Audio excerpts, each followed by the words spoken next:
જૂના થાય એટલે આપણે ભગવાનને પણ ફેંકી દઈએ છીએ અમારા ભાઈ. તો માણસો તો શું ચીજ છે યાર ભાઈ. આપણે આપણા દેશની નદીઓ અને પવિત્ર સ્થાનોને ભાઈ એટલી હદે કચરો ફેંકીને ગંદા કરી દીધા છે ને કે એની ના પૂછો વાત.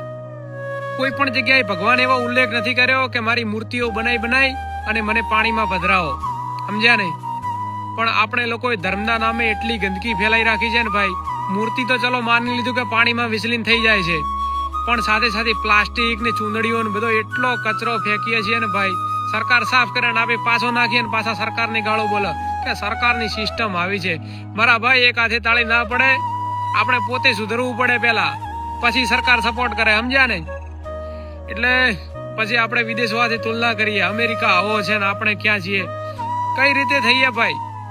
પેલા આપણે પોતે સુધરવું પડશે, ગંદકી કરતા રોકવું પડશે બધું, ત્યારે જ આપણો દેશ પવિત્ર બનશે, સમજ્યા ને.